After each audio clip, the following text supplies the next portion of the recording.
Olá, turma! Estou de volta para continuarmos nossa aula sobre bioquímica do sangue. E hoje, como na última aula nós falamos sobre a parte do diabetes, como é que o pâncreas ajuda na etiologia do diabetes, agora a gente vai ver como é que a gente pode controlar a glicemia. Como é que a gente pode saber qual é o nível de açúcar no sangue para poder controlar e diagnosticar o estado de diabetes. Então, na última aula, a gente viu que glicemia representa o nível de glicose que a pessoa tem no sangue. Se uma pessoa ela tem muita glicose no sangue, vai ser representado por hiperglicemia. Se ela tem pouca glicose, vai ser uma hipoglicemia. E essa glicemia ela é importante dosar principalmente em pacientes com diabetes mellitus. Por quê? Porque esses pacientes eles podem ter muitas complicações que podem ser ocasionadas por essa hiperglicemia. Então, além de ser importante diagnosticar, mesmo diagnosticado, o paciente tem que ficar monitorando essa glicemia para evitar possíveis complicações no futuro, como, por exemplo, alterações vasculares, problemas renais, problemas oculares e assim por diante. Então, até a década de 70, esse controle da glicemia era feito principalmente pela análise da glicemia em jejum, aquele exame comum, que boa parte já deve ter feito em algum momento da vida, que vai em jejum ao laboratório, é dosado o sangue e é visto qual é o nível de glicemia. E também era analisado o nível de glicosúria. O que é glicosúria? Glicosúria é o nível de glicose que temos na urina. Então, na urina, não é comum ter esse nível aumentado de glicose. Não é comum você detectar essa glicose. Então, uma pessoa que ela tem diabetes, ela tem tanta glicose no sangue que acaba passando um pouquinho para a urina, ou então muito para a urina. Então, fica mais fácil detectar essa chamada de glicosúria, que é essa presença de glicose na urina. Só que com o tempo foi observado que somente analisar a glicemia em jejum ela não é suficiente para você diagnosticar e acompanhar de forma adequada o paciente. Então foram criados outros meios que ajudam a ter esse controle glicêmico, esse controle da glicemia maior, como por exemplo a hemoglobina glicada. Nós vamos ver na próxima aula. Então, como é que é feito esse controle da glicemia? A dosagem ela pode ser feita no soro, ou seja, obtido com um tubo sem anticoagulante, ou então no plasma, obtido com um tubo com anticoagulante. Alguns laboratórios também podem utilizar o sangue total, não separando o soro do plasma. O sangue total, só que essa análise, sem separar o soroplasma e utilizando o sangue total, ele pode ter um erro, ele pode ter uma baixa de 10 a 15% da glicose. Então pode dar um resultado que seja um pouco alterado, que não represente a realidade. Então o mais adequado é utilizar o soro ou plasma. O método utilizado no laboratório mais realizado para dosar essa glicose é um método enzimático, com oxidase ou hexaoquinase. A gente vai ver um pouquinho mais na frente como é que é feito essa metodologia. Mas basicamente são métodos chamados de colorimétricos. Você utiliza uma enzima que vai mudar a glicose, vai alterar a cor da amostra, do analito, e a partir da cor você vai saber quanto é que tem de glicose naquela amostra. A gente vai ver um pouquinho mais na frente. Qual é o tubo recomendado para dosar, para coletar essa amostra para que seja analisada a glicemia? É o tubo que contém fluoreto. E o tubo que contém fluoreto é esse tubinho da tampinha de cor cinza. Então, por que ele é o tubo mais utilizado para dosar a glicose, mais recomendado? Porque ele, o fluoreto, ele tem uma capacidade de inibir algumas enzimas que degradariam a glicose. Então, ele preserva a glicose para que quando você for dosar, ela não esteja alterada e represente realmente o que tem no paciente. Pode utilizar outros tubos, como o tubo de tampa vermelha para obter soro? Pode, só que o mais recomendado por proteger essa glicose seria o tubinho com fluoreto.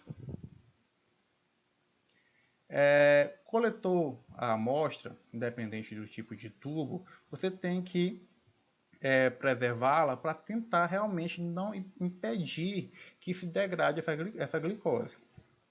Então, evitar armazenamento prolongado. Coletor, é interessante que você centrifugue para separar o soro ou separar o plasma de forma imediata, porque se você deixar por muito tempo, as hemácias que tem no sangue, elas vão começar a consumir essa glicose. Então elas vão diminuir o nível de glicose no sangue. Então o interessante é que você separe, centrifugue a amostra, como as hemácias vão para baixo e o soro ou plasma fica em cima, você pode retirar esse soro ou plasma em um tubinho separado para evitar que essas células degradem a glicose. Evitar deixar muito tempo em temperatura ambiente. Então, se você não for dosar naquele instante, o ideal é que coloque sobre refrigeração, porque sobre refrigeração ela pode durar algumas horas, sem sofrer grande alteração. Então, se a adição de fluoreto ele vai impedir essa glicólise, que é a quebra da glicose, então é o mais interessante para evitar qualquer tipo de alteração pré-analítica. A análise de glicemia mais aplicada na parte de laboratório de análises clínicas é a glicemia em jejum, que basicamente o paciente chega em jejum e é feita a análise da glicemia para saber se ela é alta ou é baixa, mesmo com o paciente sem se alimentar naquele momento. Muito importante nessa parte dessa análise é garantir que realmente o paciente esteja em jejum. Então, antes de ser feita a coleta, na hora de marcar essa coleta, você tem que instruir o paciente sobre o que é esse jejum. Lembrando que o jejum é um período em que ele não vai ter nenhum aporte calórico. Ele não vai consumir nenhum alimento que tenha caloria, como por exemplo,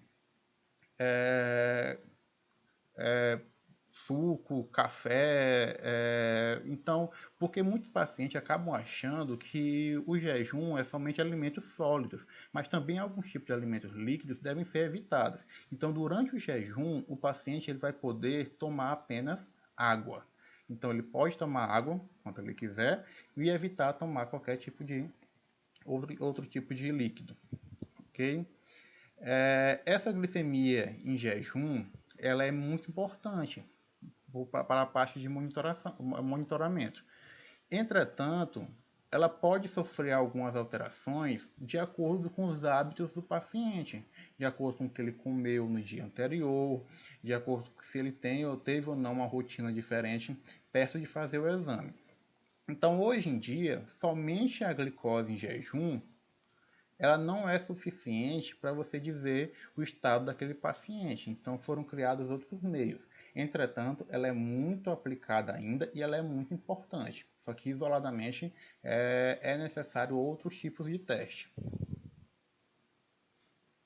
Outro tipo de teste que é muito aplicado para avaliar e para diagnosticar o estado hiperglicêmico e por consequência, o diabetes, é a glicemia pós-prandial.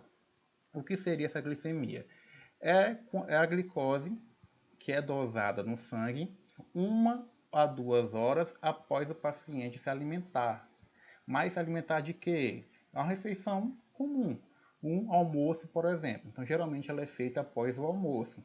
O paciente almoça uma quantidade de comida normal, não também exagerando no aporte de carboidrato, porque se ele consumir muito carboidrato, obviamente vai ter uma glicose alta, então vai ficar difícil você analisar dessa forma.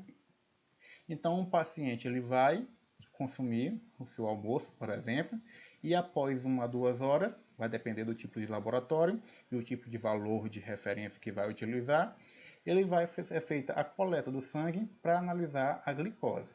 Por quê? Porque em um paciente normal, ele almoça, ele consegue absorver os carboidratos do alimento, especialmente a glicose, e a glicose ela vai o que? Aumentar no sangue. Só que como esse paciente ele tem um funcionamento do pâncreas e também ele não tem uma resistência à insulina, essa glicose rapidamente ela vai começar a diminuir, porque ela vai sendo absorvida pelas células. Então, em um paciente normal, a glicose aumenta logo após o almoço, mas quando chega 1 a 2 horas depois, essa glicose já está diminuindo, já está diminuída. Em um paciente que ele tem diabetes ou que já tem um estado de resistência à insulina, a glicose no sangue ela vai aumentar após o almoço, só que como ele tem uma baixa produção ou então uma resistência à insulina, essa glicose ela vai diminuir mais fracamente. Ela vai diminuir de forma lenta e vai diminuir pouco. Então vai continuar esse estado de hiperglicemia. Então isso é importante para observar esses estados hiperglicêmicos que podem causar risco cardiovascular e causar estresse oxidativo, que são algumas consequências que a gente tem com esse aumento de glicose de forma contínua. Mas como é que de fato você pode saber a quantidade de glicose que você tem em uma amostra? A glicose ela não é visível. A glicose você não pode vê-la, você não pode tocá-la, ela é uma molécula muito pequena. Então, uma forma de você analisar a glicose é tornando, por meio de uma reação química, que ela seja visível. E como é que eu posso fazer isso? Transformando aquele meio, transformando a cor daquele meio.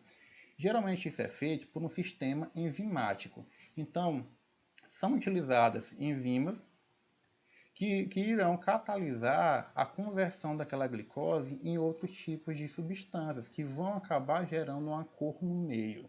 Então aqui temos um print de uma bula de um teste. O tipo de teste vai variar muito com o fabricante, então vocês não ficaram perdidos no laboratório. Geralmente o teste ele vem com a bula e você vai seguir aquele manual. Você vai criar um POP, que é um procedimento operacional padrão, e vai seguir como se fosse uma receita. Então, o princípio do teste, que isso aqui é só um exemplo, mas o princípio ele pode mudar de acordo com o teste, ele vai utilizar a glicose oxidase, que catalisa a oxidação da glicose de acordo com a seguinte reação. Então, basicamente esse teste ele se baseia em oxidar. Deixa eu só mudar aqui o ponteiro. Então, ele se baseia em oxidar a glicose, formando um ácido glicurônico. E após isso, como produz também peróxido de hidrogênio, depois é feita uma reação com outro reagente que vai produzir uma substância que vai mudar, que é essa substância antipirilquinoquina, quinonimina, quer dizer, que vai mudar a cor do meio para vermelho. Então, a amostra que antes era transparente, era poucamente amarela, ela vai se transformar em vermelha de acordo com o nível de glicose. E por meio da cor vermelha, você vai saber se tem muita ou tem pouca glicose. Não deu para entender direito? Então bora passar aqui que vai ficar um pouquinho mais claro. Então aqui, ó, imagine que nós temos 3 amostras de 3 pacientes diferentes. Amostra 1, 2 e 3. Se eu perguntar qual é a amostra que tem mais glicose, vocês saberiam me dizer? Não, né? Porque aqui não tem uma variação visível na cor. Porém, se eu colocar aqueles reagentes para ocorrer a mudança de cor no meio, ocorreu isso aqui, ocorreu essa reação. E como o reagente ele transforma esse metabólito em vermelho, quanto mais vermelho estiver a amostra, mais glicose ela tem. Agora, se eu perguntar aqui, qual amostra que tem mais glicose? Você saberia me dizer? A que tem mais glicose, obviamente, é a amostra que está mais vermelha. A amostra que tem menos glicose é a que está menos vermelha. Ok? Mas e agora? Basta saber isso?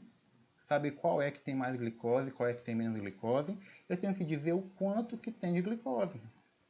Porque o quanto que tem por sangue é o que vai dizer se o paciente tem ou não tem um estado hiperglicêmico. Então, como é que eu vou dizer qual é que tem, por exemplo, 900, a quantidade de grama de glicose que tem por sangue? Qual amostra tem mais glicose? A gente já sabe. Mas para saber a quantidade, nós não conseguimos dizer a quantidade só pela cor. Porém, nós temos um aparelho que consegue dizer qual é a quantidade da substância de acordo com o grau de cor que ela tem. Esse aparelho que analisa isso é chamado de espectrofotômetro, que é por meio da técnica de espectrofotometria. Ele analisa o espectro da luz promovida por essa substância e vai dizer o quanto é que tem daquela substância. Então aqui, por exemplo, ela vai dizer o quanto é que tem de glicose em cada amostra, e é isso que nós vamos colocar no laudo. Então a análise não é por olho, é pelo aparelho que vai fazer a técnica de espectrofotometria. Da mesma forma, esse aparelho analisa outros tipos de substâncias, como ureia, colesterol, albumina, tudo base nessa reação. Só que a reação vai mudar. Algumas vão transformar a amostra em azul, outras em verde, outras em rosa. Mas aqui no caso temos o exemplo da cor vermelho. Aqui nesse quadro está só mostrando quais são os critérios para diagnosticar um estado de pré-diabetes. O que é um estado de pré-diabetes? O paciente ainda não tem diabetes instaurado, mas tem tudo para isso. Ele já está quase uma pessoa diabética. O que é que eu posso dizer uma pessoa com pré-diabetes? A glicemia em jejum dele vai estar entre 100 e 125 miligramas por decilitro de sangue. Então, isso aqui é uma pessoa que tem a glicemia de jejum alterada. Outras formas de diagnosticar é após sobrecarga de glicose ou por meio da análise de hemoglobina glicada. Porém, essas duas formas aqui a gente vai ver na próxima aula. E o que é que vai ser o critério para diagnosticar o diabetes? Eu posso dizer que aquela pessoa tem diabetes. Uma glicemia ao acaso maior que 200 mg por decilitro. O que é uma glicemia ao acaso? Em qualquer momento do dia, sem precisar de jejum. Então, se a pessoa sem jejum mesmo tiver mais do que isso em glicose, já posso dizer que ela tem um estado de diabetes. Eu vou precisar confirmar, porém já posso dizer a partir disso que caracteriza diabetes. Ou então uma pessoa que tem glicemia em jejum de maior que 126 mg por decilitro. Então isso aqui eu posso dizer que o paciente ele tem diabetes. Em relação à hemoglobina glicada e a glicemia após carga de glicose, nós vamos ver também na próxima aula. Eu trouxe aqui só 3 questões para vocês responderem, de acordo com o que também foi passado na última aula, que eu passei 5 questões, aqui tem a continuação. Então respondam para treinar e fixar o que foi passado em aula. E lembre-se, fiquem em casa. E até a próxima aula.